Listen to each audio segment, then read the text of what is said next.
Acting training in person, వ్యక్తిగత నట శిక్షణ. అంతర్గత వ్యక్తిత్వము తాకుట ద్వారా ఇంద్రియ సంబంధంగా ఎరిగినది. Sensory awareness through interpersonal contact. చివరిగా మరియు చాలా ప్రాముఖ్యమైనది, ఇతరులతో పరస్పర ప్రభావం కలిగి ఉండి ఇంద్రియములను తెలుసుకొనుట. ఇతరులతో కలిసి పని చేయుటకు మనం వారిని నమ్మవలెను. ఏమైనప్పటికీ ఇతరులు నమ్మకంగా ఉండాలనుకునే ముందు మన మీద మనకు ముందుగా నమ్మకం ఉండాలి. నమ్మకం అంటే నిజాయితీ కలిగి మనకు మనం ధైర్యంగా ఉండి మరియు ఇతరులకు అదే చైతన్యము కలిగించాలి. ఇదివరకటి అభ్యాసములు స్వీయ నమ్మకం పెరగటానికి దోహదపడతాయి. అవి స్వీయ నమ్మకాన్ని బాగా తెలియచేస్తాయి మరియు పరిసరాలను, భావోద్వేగాలను, ఇంద్రియాలను, పరిశీలనను మరియు అనుభవాలను బాగా తెలియచేస్తాయి. నటుడు తన ఇంద్రియ యథార్థత మీద చాలా నమ్మకంగా, ధైర్యంగా ఉండాలి. అంటే మానసిక శాస్త్ర సంబంధం మాట వాడాలంటే నటుడు వ్యక్తిగత పోలికను బాగా పట్టుకోవాలి. నటుడు శక్తులను ధైర్యంగా ఉపయోగించటం మరియు అతని బలహీనతను అదే ధైర్యంతో, విజయంతో ఎదుర్కొంటూ నటుడు నమ్మకం మరియు తన మూర్తిమత్వం అంగీకరించటం మరియు జీవితానుభవాలు అన్నీ వ్యక్తిగత సిద్ధాంతమునకు ఉపకరిస్తాయి. దీనిని అనుసరించి మూర్తిత్వము, యథార్థతను మరియు ఇతరులతో పోల్చుకుంటూ పనిలో నిమగ్నమై నటుడు ఇప్పుడు సిద్ధమవుతాడు. గమనిక: మనస్సంగంలో వ్యక్తులతో కలిసి ఇంద్రియ జ్ఞానము పొందుటకు కొన్ని నిబంధనలు ఉండటం వల్ల ఇక్కడ ఒక్క అభ్యాసం తప్ప ఇవ్వటం లేదు. అభ్యాసం 10. ప్రత్యేక స్పర్శ. వరుసగా ఉన్న కుర్చీలలో మీ సహచరులందరూ కూర్చొని కండర సారళ్యము, రిలాక్సేషన్లో ఉండండి. ఎడమ ప్రక్క చివరిలో ఉన్న వ్యక్తి లేచి తన ప్రక్కనే ఉన్న తనకి ఎదురుగా ఉండాలి.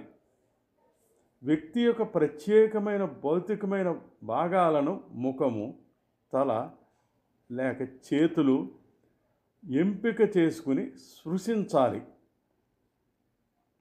వారి భాగాలను ఈ విధంగా తాకినప్పుడు చాలా సహజంగా ఉండాలి. ఏమాత్రం కృత్రిమంగా ఉండరాదు.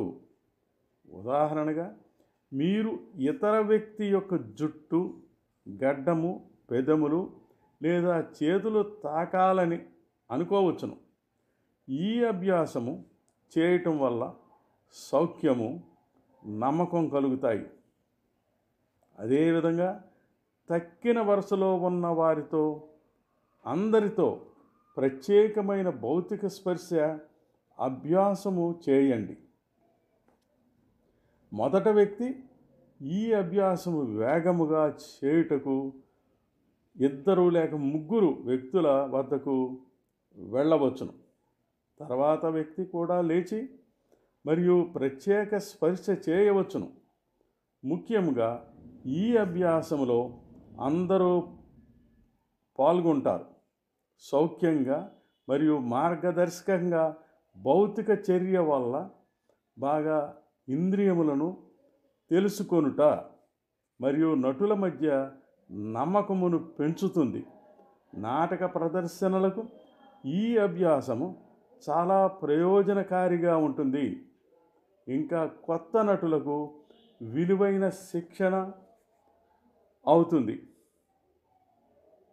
ఉదాహరణగా శ్రీ లక్కాకుల సుబ్బారావు రచించిన రాజా ఈడిపస్, కింగ్ ఈడిపస్ గ్రీకు నాటకానికి అనువాదంలో ఈడిపస్ రాజు తల్లికి భర్త అయ్యాడు. తన సంతానమే తనకు సోదరులు అయ్యారు. వారిని చూడలేకే తనకు తానే శిక్ష విధించుకొని కళ్ళు పొడిచివేసుకుంటాడు. తన ఆడపిల్లలిద్దరినీ తన పెంచిన చేతులతో స్పృశించి పితృహృదయంతో ఏడుస్తాడు. కిరియాన్ నుంచి బిడ్డల భవిష్యత్ గురించి అభయం తీసుకుంటాడు. కిరియాన్ అభయ సూచకంగా ఈడిపస్కు చేతి అందిస్తాడు. ఈడిపస్గా నేను నటించాను. 5 భావమునకు మూలములు శరీరము మరియు ఉద్వేగము. The roots of feeling, the body and emotion. చాలామంది జనం ఉద్వేగభరితమైన అనుభవం కోసం నాటకశాలకు వెళ్తారు. వారు దాని మీద చైతన్యంగా ఉంటారో లేదో కానీ ఇతరులు పొందిన హెచ్చుగా ఉన్న ఉద్వేగ కార్యముల అనుభవాలకు మరియు వారికి సాక్షిగా ఉండాలనుకుంటారు.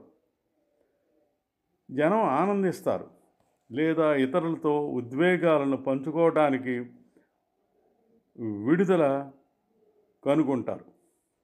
సహజంగా చాలామంది జనం ప్రజ్ఞాపరమైన అనుభవం పొందటానికి నాటకశాలకు వెళ్తారు.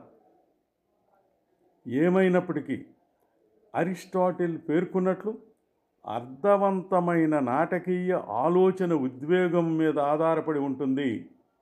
అంటే ఉపాయములు మరియు భావనలు సాధారణంగా ఉద్వేగమైన నాటకీయ గమనమునకు ముందు ఉండే బదులు దానిని అనుసరిస్తాయి.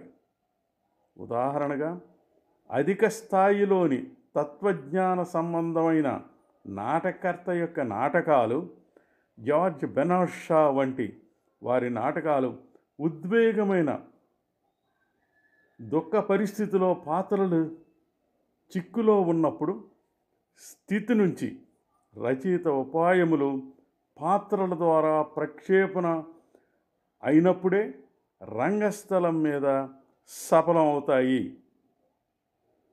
అతని పాత్రలు ఉపన్యసిస్తున్నప్పుడు ప్రేక్షకులు అందులో పాల్గొనరు.